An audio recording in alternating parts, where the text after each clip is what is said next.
Happy Friday, everybody. Welcome to the Michael Cutler Hour. I am your host, Michael Cutler. It is Friday, and it is November the 10th, 2017, one day before we observe Armistice Day, Veterans Day, as we now call it. I thank you so much for joining me. Always great to catch up with you at the end of the week to try to sort out the madness.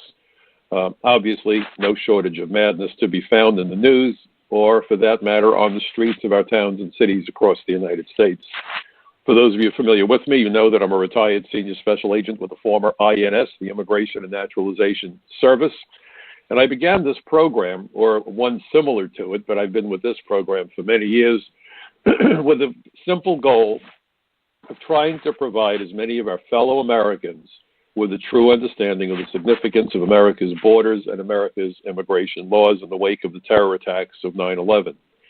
And it is remarkable because of all the people who should most understand it, but appear to not understand it or don't give a damn about it, are all too many of our elected representatives. I really think that our elected politicians should have a required reading list, much as we did when we went to college. And they should be given exams to see if they really learned the lesson.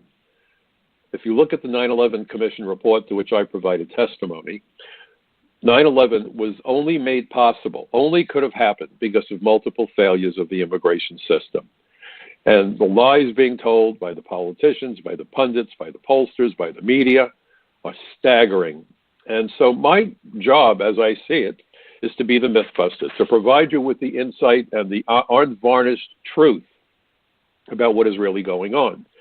And, you know, many years ago, back when I was an agent, if I was about to interrogate a suspect or a guy that we had just arrested, I would always say to them, let's remember one fundamental fact. There is only one version of the truth. And that's something that our politicians don't seem to understand, because for them, the truth is relative. How can we shade it? How can we use deceptive language? How can we manipulate the perspectives and understanding of the issue by the people we were sworn to protect? Upholding the Constitution, really, first and foremost, means protecting America, Americans, and Americans' rights. What rights? The Fourth Amendment has been obliterated between computers, between Patriot Act. And look, I'm a former agent. I certainly believe that law enforcement has the need to have access to information. That's how we're going to fight the bad guys.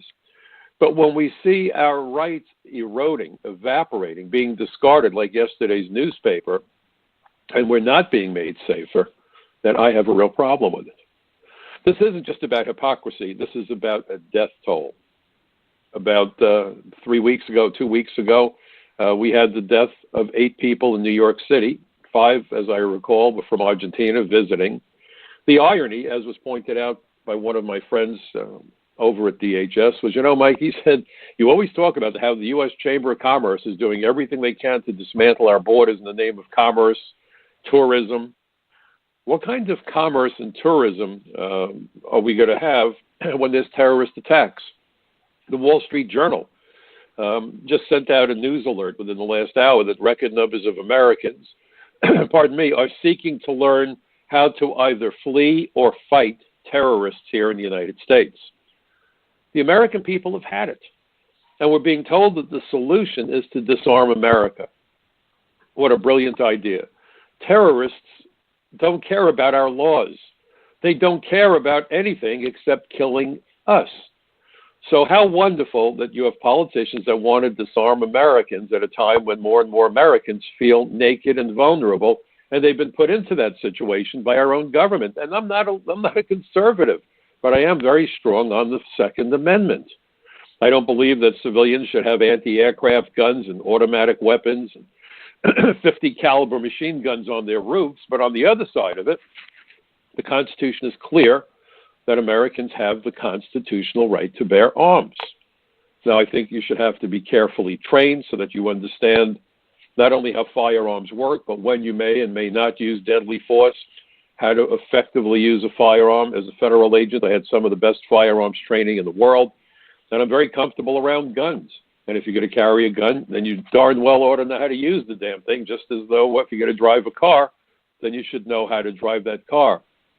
And of course, Now we're finding out that they want to create driverless cars because God knows we can't trust the average American to be a good driver. Never mind that the road test doesn't prove anything.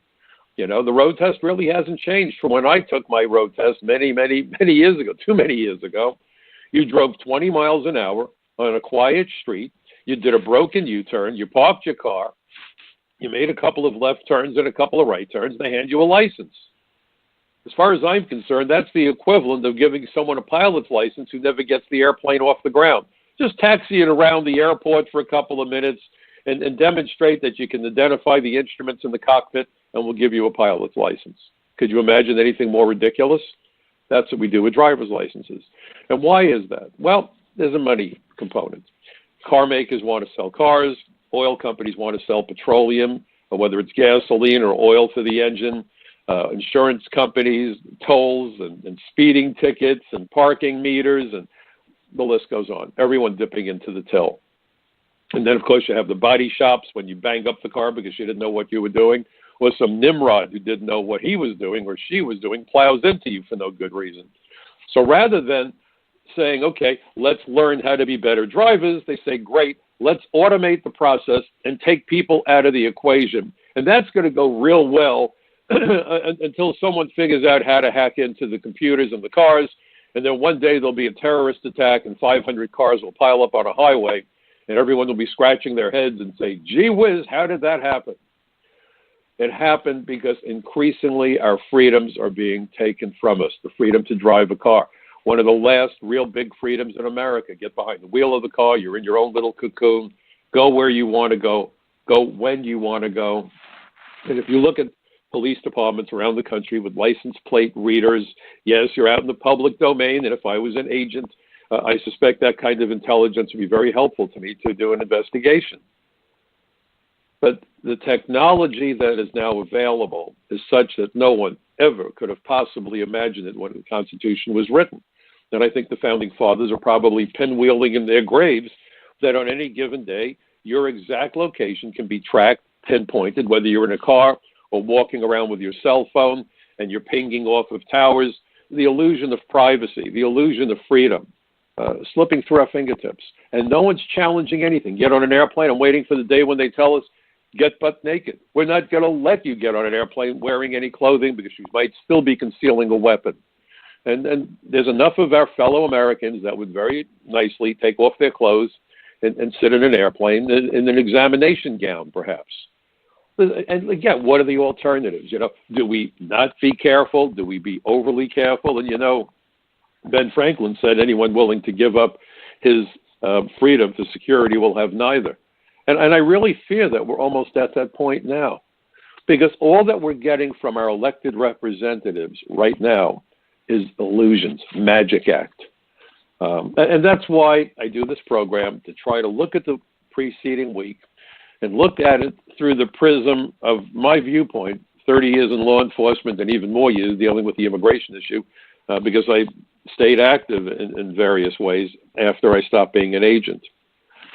So let me just remind all of you about the websites, and then I want to get to the matter at hand today, specifically that terror attack, how our supposed leaders reacted, what they said, what the media said, and what the reality is. My own personal website is michaelcutler.net, C-U-T-L-E-R. I also write for frontpagemag.com and The Social Contract. And so I wrote an article that Front Page Magazine just published this morning, in the wee small hours of the morning, as the song goes. And the title of my article, Diversity Visa Lottery, a Game of Russian Roulette, American Sovereignty and Security Dismantled Under the Guise of Diversity, in quotes. You know, it was predictable, at least I thought it would happen, that after that truck drove over those bike riders, that the mayor would immediately say, let's put up barriers to protect the bike riders in that bike path. And so they did. It didn't take 2 or 3 days, and NBC News came out. They even referred to it as, I think, a barrier wall. If you read my article, I'm not going to quote the article because I want you to go read it. And by the way, if you like the article, please pass the information about my article on to as many of your friends and neighbors as you can. Post it in the public media, you know, the social media, whether it's Facebook, I don't care. Get the word out. Get the word out. because you're not going to hear this in the mainstream media. They all dutifully report on what they're supposed to report on. And the lies come fast and furious. Forgive me for referencing a disastrous ATF program that saw thousands of guns going into Mexico, fast and furious. But let's begin with this notion that we're going to erect a barrier to protect the bike riders. This is an effective way to protect us, said the mayor.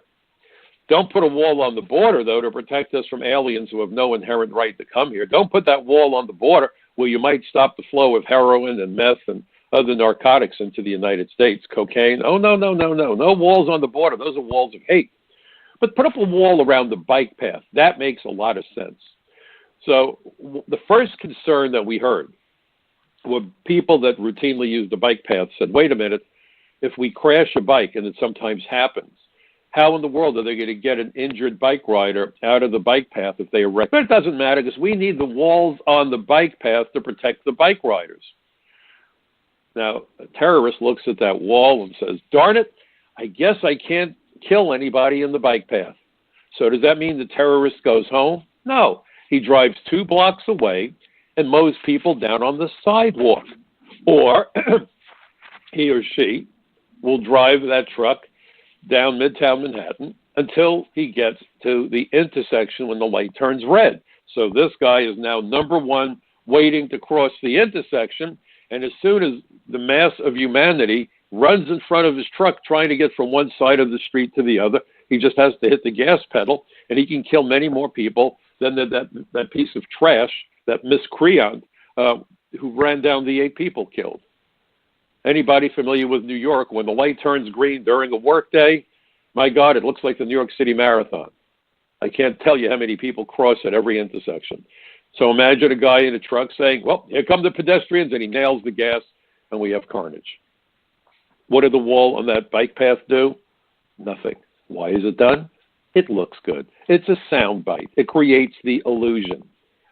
One of the things that I do is I do speaking events around the country. There's a speakers bureau that I've been working with for well over a decade, Allen L. Freed Associates in Washington. They conduct seminars for the military and the intelligence services. Very proud to be working with them for quite some time. They have some really amazing speakers, Ralph Nader, Ken Duberstein, President Reagan's last chief of staff, former White House correspondent, sometimes former members of Congress or retired generals and so forth. So I'm very happy to be one of their regulars. Obviously, my topic, border security, national security, and immigration. So I was addressing a room filled with Air Force brass a couple of weeks ago in Washington, and I said, you know, our politicians remind me of the magician that saws that woman in half. Now, he doesn't really want to saw the woman in half because if he did, he goes to jail for murder. And maybe they're friends. Maybe he's got a hot date with her tonight, you know. He's got great plans. It kind of doesn't work out when you kill somebody. So he's really not going to kill the woman. But he's got to create a convincing illusion that he sawed her in half. Now, his goal is to entertain the audience. Similarly, the politicians want to create the illusion that they really want to protect America and secure the borders and end illegal immigration. That's like sawing the woman in half. They have to make it convincing, but they can't do anything that actually accomplishes what they claim they're trying to accomplish. Why? Because the people that are bribing them, their campaign contributors, would stop writing their checks. So just like the magician that has to create a convincing illusion that he's sawing a woman in half without hurting a hair on her head, the politicians have to make it appear that they're doing everything possible and spending tons of money to protect America, secure the borders, and illegal immigration while doing nothing of the sort. It's all an illusion. It's all a scam. It is all a fraud and a sham. And so sometimes I read responses to my articles or other articles and people say, oh, those damn left-wingers, they don't get it. And the conservative so-called politicians get it. They're there trying to help you. Do you believe that? See, this isn't a left-right issue. This isn't about Democrats versus Republicans. They are all opposed to borders, security, and immigration law enforcement, with a couple of exceptions. And they're few and far between. Few and far between. Some of them are more masterful at creating illusions than others. That's the only difference for 95% of them. Let me give you an example. How many times have you heard the Republicans, because they're tough, right? They're tough. They scare the hell out of her. They're tough. They're macho. Oh, we're tough. We're not going to let these people get a path to citizenship. If they're here illegally, no citizenship for you, right? No soup for you, no citizenship for you. Big deal. They still say the same exact thing that the Democrats are saying. We can't deport them all. Let's let them stay, but we'll only let them work. We're not going to let them become citizens. And what does that exactly accomplish? First of all, of course they don't want them to be citizens because they'll probably vote for the Democrats. But they're working. Now, what does that mean? Okay, they're getting official ID. They're allowed to stay here. They are embedding themselves. Look at the 9/11 Commission report. That's the tactic of choice. Get lawful status. Now you can hide in plain sight. And by working here, they displace Americans. They drive down wages, which is what the goal is of pro-business advocates, right? Lower the overhead, increase the profits. How do you do that? Hammer American wages into the ground. And what better way than to flood America with cheap labor from third world countries that are happy to work for $1 a day and a bowl of almost warm rice? So when I see these articles and these comments, oh, it's the left. No, it's not. It's left and right. It's left and right. And until you accept it, you don't understand what is being done. You are blind in a storm. Both parties, for their crooked, corrupt, nasty, I don't even know what words to use, because they know people are dying and they don't give a rat's tail. They don't give a rat's tail, 90% of them. And the lies are incredible. Well, you know, we're not going to give them citizenship, but we can't deport them all. We'll let them work. We'll give them ID. I'm telling you, folks, this is a scam. And everybody who jumps up and down and says, boy, those lefties, you know, give me a break. Both sides of the aisle are corrupt. Both sides of the aisle create fantasies. Both sides of the aisle are trying to saw that woman in half without hurting a hair on her head. It's both parties. If you're truly a left-leaning politician, ostensibly concerned about labor, you should be going ballistic. You know, when I learned about the labor movement back in high school, when people broke a strike, when they violated the strike, when they walked past the picket lines to get the job that the workers were striking from that factory, they were given a very nasty name. They were called scab labor. If you're truly pro-labor, then you don't want scab labor coming into America and destroying the wage structure.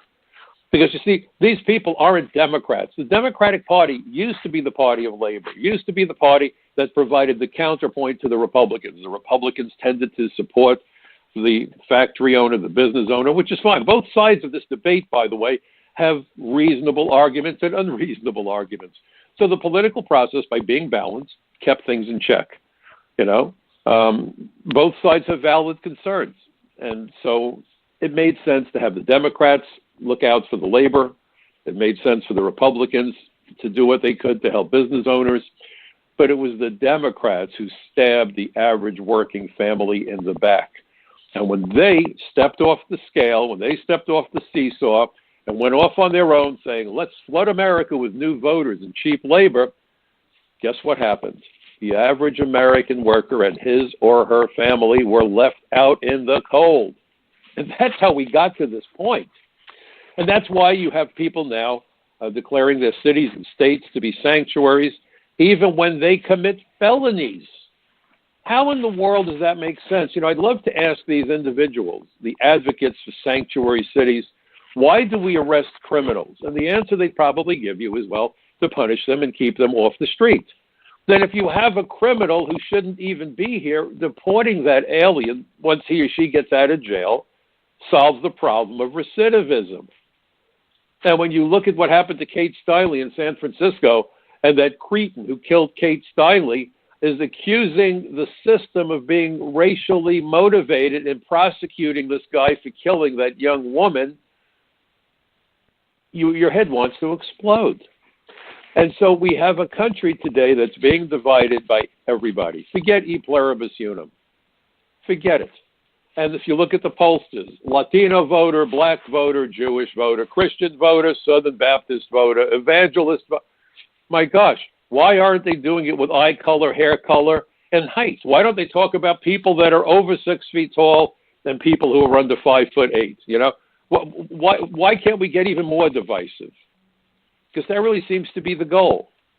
Let's divide Americans up into tribal warring factions, and while they're fighting each other, we can run roughshod over them. That's what the politicians are doing. That's exactly what the politicians are doing.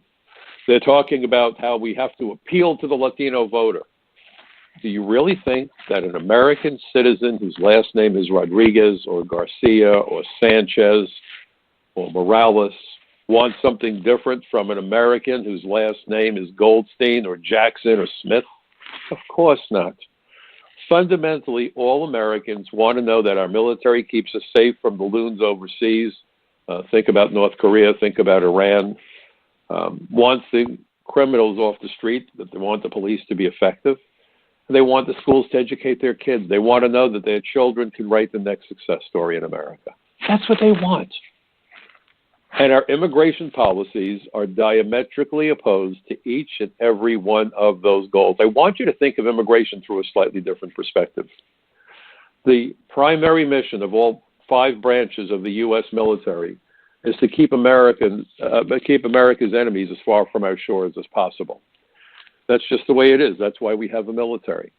But in this era of asymmetrical warfare, terrorism, a handful of these pieces of trash can inflict more casualties than you might ever imagine. 19 terrorists on 9/11 killed more people than did the entire Japanese fleet at Pearl Harbor on December 7th, 1941. And the death toll continues to climb. People are still dying of the diseases that they contracted because they were exposed to the toxins that spewed from the towers when the towers collapsed in Lower Manhattan. That's what the drug bill was about. Taking care of the first responders and others who were sickened by those carcinogenic materials, asbestos, fiberglass, you name it.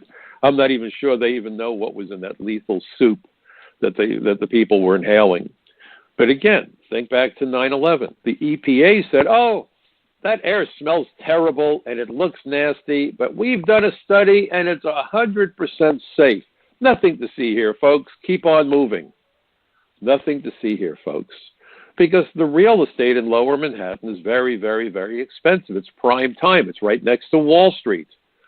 So the city was worried that if people had the idea that there were poisons floating around in the air, property value would decline, tax revenue would decline. And what's a couple of thousand dead people anyway? This is America. We don't care about our own people. We're more worried about using smart weaponry overseas to prevent what's known as collateral damage, civilian casualties, than we are concerned about collateral damage in our towns and cities. Americans killed by terrorists, criminals, drug overdoses. Why is it that Mayor Bloomberg was so fixated on too much salt and sugar in our diets, but never said a damn thing about heroin or cocaine? Maybe he can answer that question. Why is it we see really effective cigarette commercials warning people don't smoke because your lungs are going to rot? When was the last time you saw a solid commercial to warn people, especially young people, about the dangers of heroin, cocaine, meth? Why is it that now there's a push on to legalize marijuana all over the United States?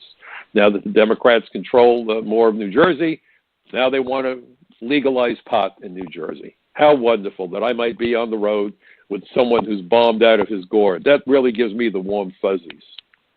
Understand what's happening. Our government doesn't represent the American people, not even a little bit anymore. All that they represent are the people writing the checks. And we're sold this nonsense. Oh, you just don't care about people. You lack compassion. When people come here, we need to let them work. Sure we do, so they can be exploited. And then you hear the Democrats jumping up and down screaming about wage equality, $10.10 an hour. Do the math, folks. It's like $21,000 a year. What does that make you equal to? Can you live on that? What does that have to do with wage equality? It's a lie. Now, if they had said we need to raise minimum wage to help the poor, I'd say, okay, that's cool. And you know what? Being a registered Democrat, I'd agree with them. But when you can stand there with a straight face in front of the cameras and equate 10 an hour with wage equality, my urge is to slug you. What kind of a lie is that? But how many people stop and ask the question? How many of your fellow Americans ever said to anybody, equality, 10 an hour, equality, what kind of equality? Is that going to make you equal to Bill Gates? Is that going to make you equal to Alan Greenspan, right? What's it going to make you equal to? Some guy living on the street. Even $15 an hour works out to about $30,000 a year. Lots of luck living on that in New York City or in Boston or in San Francisco. But they call that there the push for wage equality. No, it's not. No, it's not. All it is a slogan that won't do anything for Americans, but it's about lying. It's about propaganda. It's about the con artistry of our alleged leaders. And even after the terrorist attack, I want you to think back when the attack happened. You had Mayor de Blasio standing next to New York State Governor Cuomo. The body language was priceless. These guys don't like each other. So as I watched them standing there at the news conference right after that terror attack, they reminded me of a couple in divorce court. Kind of like standing there at a 45-degree angle to each other so that they don't have to acknowledge that the other one is standing next to them. But they both had the same song to sing. The guy was a lone wolf. The guy probably just radicalized. And there's nothing to see here. Everything is safe. Come to New York. We're having the Halloween parade. They had no idea what this guy was involved with. They had no idea if there were other attacks that were about to happen. And they immediately proclaimed lone wolf. They didn't know if someone else was involved with him. The investigation hadn't even begun. They hadn't removed the dead bodies from the street. But we know what we're supposed to say. And so here's the remarkable thing. And I raised this point at a number of congressional hearings where I've testified. The concerns that we have about sleeper agents. A sleeper agent is a foreign national who enters the United States one way or another, either legally or illegally, either as a tourist or as an immigrant or a student, whatever. They gain access to America and they keep a low profile. They get a job that gives them mobility and camouflage, preferably a job that involves driving some kind of a vehicle. And by the way, the dirtbag who carried out the terror attack certainly was driving. He was an Uber driver. Doesn't that make you feel nice and warm that one day you might get into an Uber with a guy that wants to blow up the car? How cool is that? How insane are we? But you see, when you drive an Uber or a taxi or a school bus or an ice cream truck or an airport limo, you have mobility, you have camouflage. No one pays attention to those vehicles. It's like being in a treehouse in a forest. They are invisible. Back in 1993, a Pakistani by the name of Mir Amil Kansi bought into a courier service. So he drove a courier van that had a permit that enabled him to drive that courier van into the parking lot at the CIA in Virginia. And on that morning in January 1993, he got out of that van after he pulled into the parking area where he was authorized to be. But instead of bringing a package out of the truck, he brought with him an AK-47 and opened fire and killed 2 CIA officers and wounded 3 others. The van enabled him to get into that compound, and I suspect the van enabled him to surveil the CIA area. Who knows how many times he drove there, checking it out, what's the best gate, what's the best time of day, what's the best route to get here, and so forth. Is there an escape route? How do I leave afterwards? Because he's driving around in this vehicle that just kind of blends in. If you look at surveillance vehicles that law enforcement use, they always look like something that they're not, camouflage. And that's what this was for him. So you have an Uber driver who's able to drive, and we're immediately told, oh, he just got radicalized. Really, he came here in 2010 on a diversity visa. Maybe that's why he wanted to come here in the first place. Maybe he was really determined to kill Americans and said, I'll get to America, and on my own sweet time, I'll work on my own schedule, and when I put it together, I'll do what I got to do. Or maybe someone told him that he needs to come here and do that. Be one of our soldiers, and when we let you know, you'll do something for us. Maybe that's what happened. We don't know. Lots of questions. But what disturbs me is that we have leaders in America today who don't need the facts. They just get in front of the cameras and say whatever they think they need to say to calm down the masses so people will come to the parade and people will spend money and pay the bridge and tunnel tolls and pay for parking and pay sales tax. And if some people die, well, the funeral home industry, they can always use some more business, can't they? Maybe I sound cynical. Maybe I sound angry. Well, I'm all the above and then some, folks. Because I am looking at the madness. And it's not just diversity visas, which make no sense to me. We're not diverse enough? Really? Really? Come to New York. Come to most of our big cities and see how diverse we are. Diversity visa. $50,000 a year. And these are people who can legally compete with foreign workers. Our immigration laws used to primarily be the responsibility of the Labor Department. That's how we built the middle class, to make certain that American workers would never have to compete with foreign workers for a job. So number one, that helped to keep unemployment down. Number two, by not flooding the market with a commodity, which labor is, we kept the value of labor up. Once you flood the marketplace with a commodity, you drive down the price. Supply and demand. Classic economics. So we bring in 50,000 people because they're diverse. They don't have any skills. So most likely they're going to compete with semi-skilled or low-skilled American workers. Think the damage that does to Americans living in poverty, trying to get out of poverty. If you take an American who's hanging on by his or her fingernails economically, and you take their job or you suppress their wage, you can take that person and his or her family and make them homeless in short order. How much suffering does that cause? How much suffering? But if you dare say these things, you're xenophobic. And if you look at the articles in the papers and these essays that are written by these geniuses, it's only Americans who are on the extreme right who are worried about these issues. I'm not on the extreme right. You don't have to be on the extreme right. You just have to be able to fog a mirror and be able to walk and breathe at the same time to figure this one out. If you bring in more workers than the number of new jobs you create, Americans will lose their jobs. It's just that simple. Americans will lose their jobs.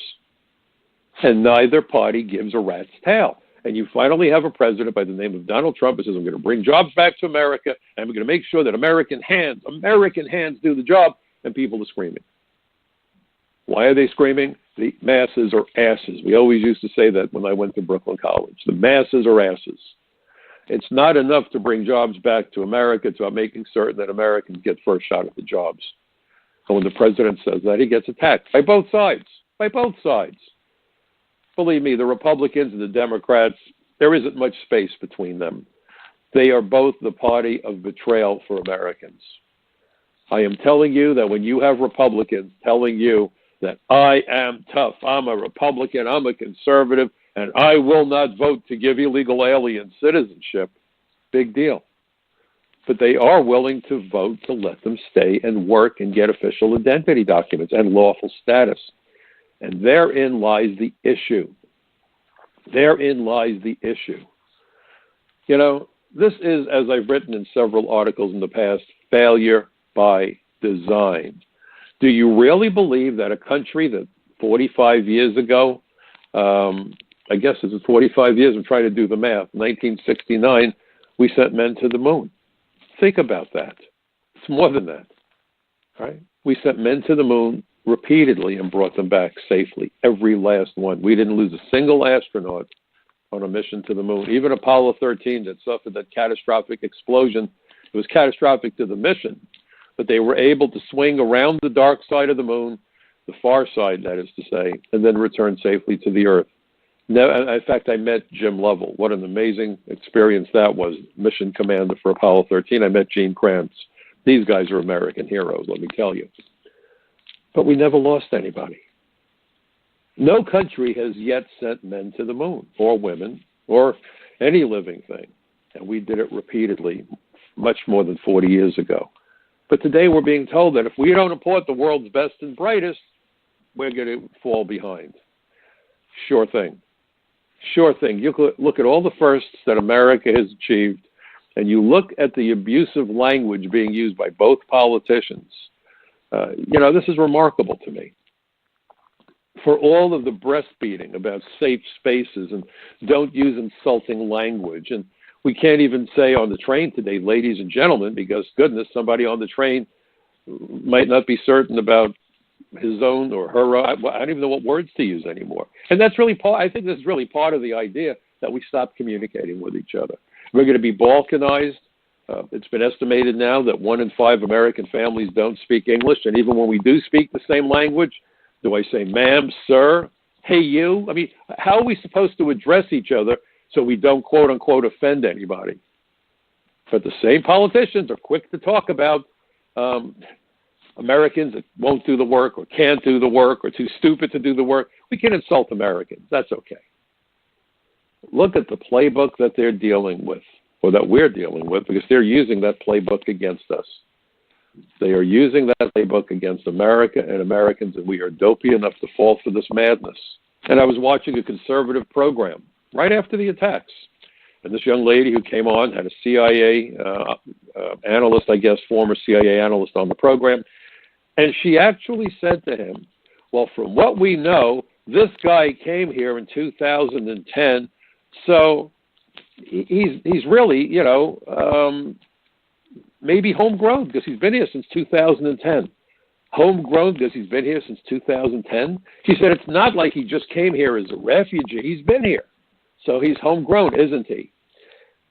And the CIA analyst, his facial expression was priceless because he didn't believe that for one heartbeat.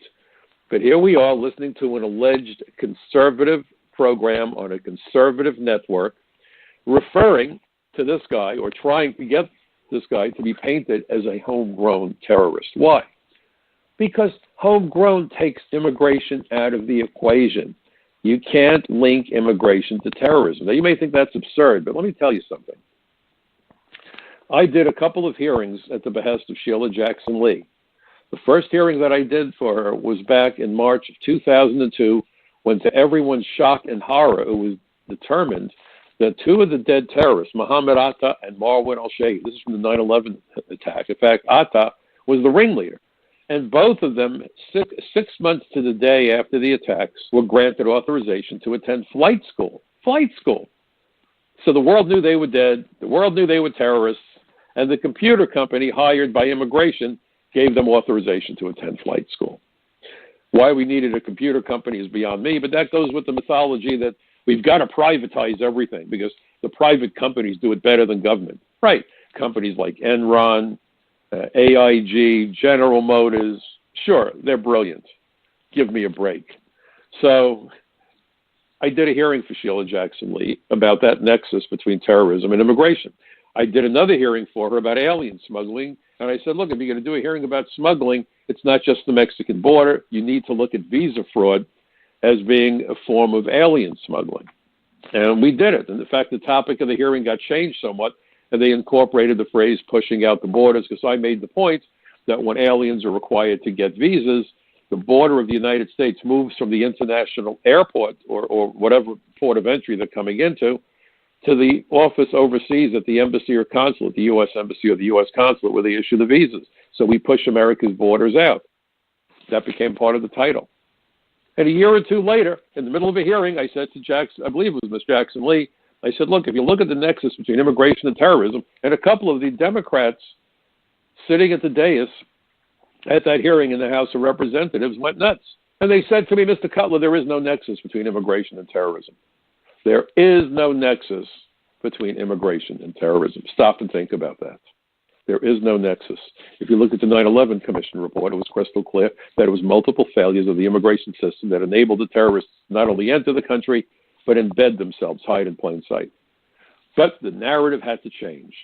So how did it change? Immigration has nothing to do with terrorism. Why? How do you make that point? Well, it doesn't matter. We said it. Now you try to figure out what to do. You know, on a totally different point, but I want you to see what happened. I don't know anything about Judge Moore in Alabama. But if you've been following the news, he's been accused of trying to have some kind of a sexual relation with a young girl, underage girl, decades ago. But what's remarkable was as soon as he announced that he was going to be one of the candidates to take Senator Jeff Sessions' seat, you would have thought that these women would have come forward. You would have thought they would have come forward decades ago. No, they waited until he is now the Republican candidate for the Senate seat. And now that we're just a couple of weeks away from this special election, these women are coming out of the woodwork pointing a finger at him. Did he do it? I don't know. And if he did, it's reprehensible. Don't misunderstand me. But as an agent, I always look at timing.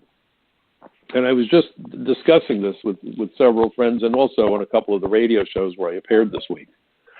There's a wonderful movie that Robin Williams made, the late Robin Williams, Man of the Year, where he plays the part of a TV talk show host who runs for president as a goof, but because of a computer glitch, he wins the election. But during the campaign, and I don't want to be the spoiler, you may want to watch it. I think it's really worth watching for a bunch of reasons.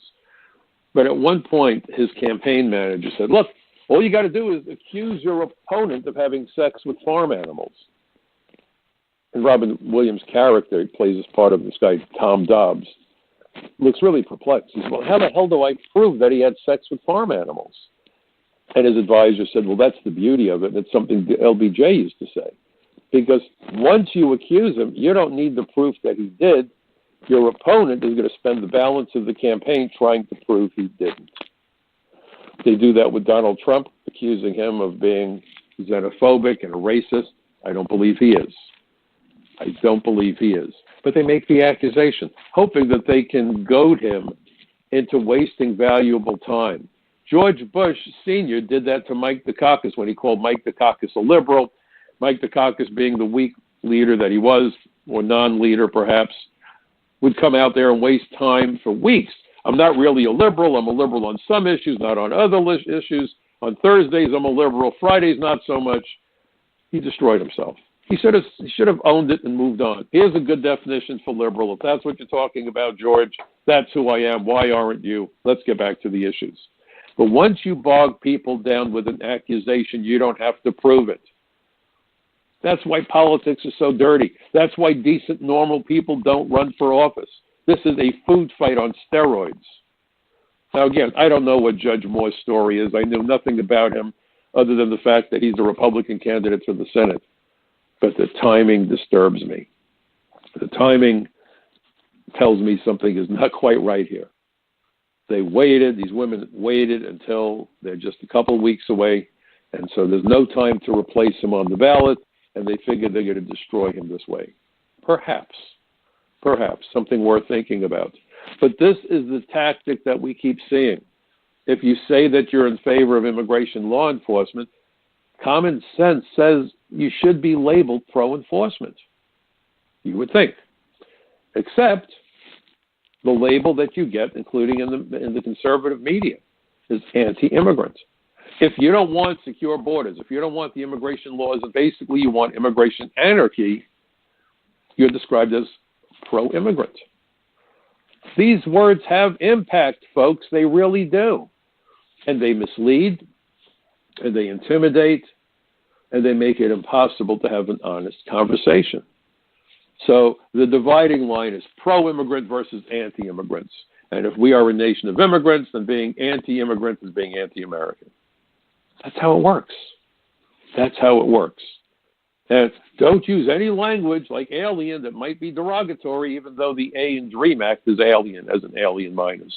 Don't do anything to upset people where they may have to go to a safe space and maybe get psychological counseling and hug a puppy dog. But it's okay to talk about Americans who have jobs that they can't do. Either they're too lazy or too stupid. But you can insult Americans. That's okay. Fair game. Look at the hypocrisy. Chuck Schumer said if you trespass on critical infrastructure or a national landmark, we need a federal law that makes that a 5-year felony.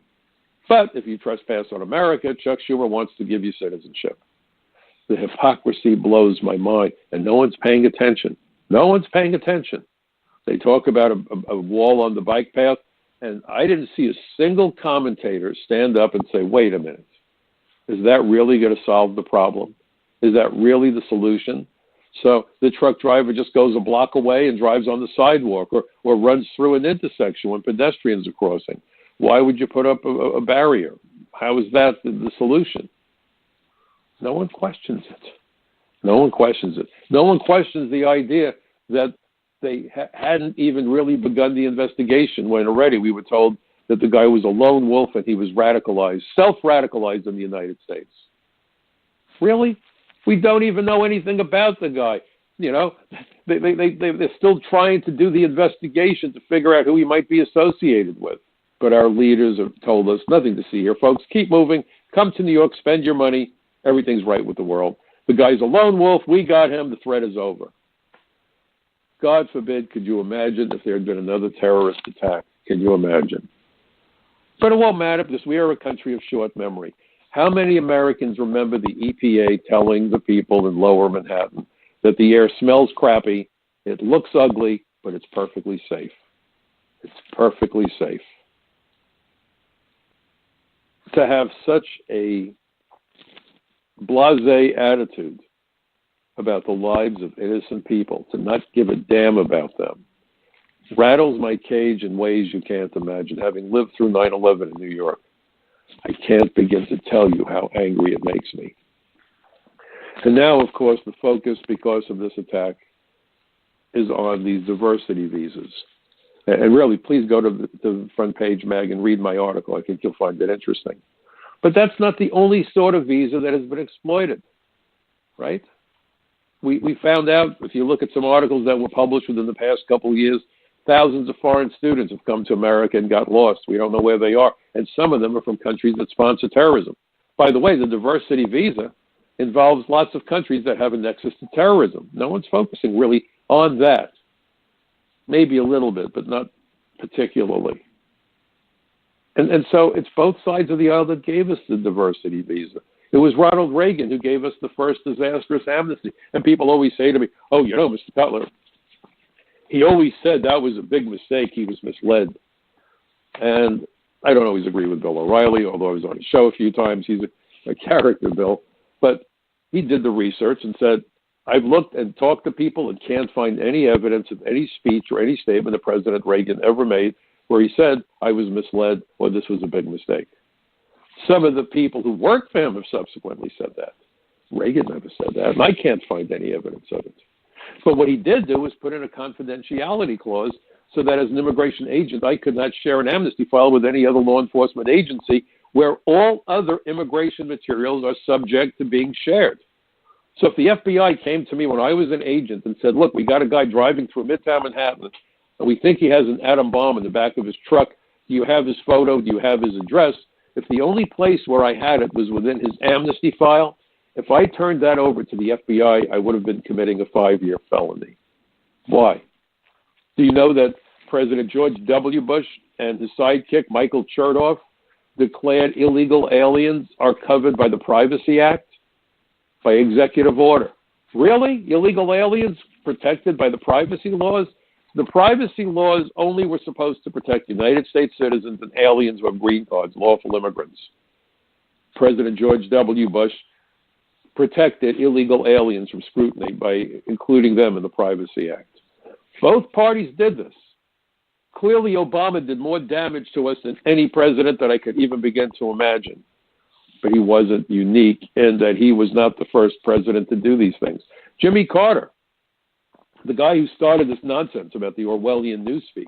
And by the way, that's why I wrote this article for the social contract about tyranny and censorship. Please read the social contract article. Go to my website, michaelcutler.net. You know, it's all about false language from Jimmy Carter, and then he used it as a way of gerrymandering votes by ordering immigration agents to not enforce the law during the census so they could all be counted. Well, why did he want them counted? For reapportionment during the census, which happened on his watch, so that the reapportionment of the seats in the House and the electoral votes in the Electoral College would swing towards the liberal states.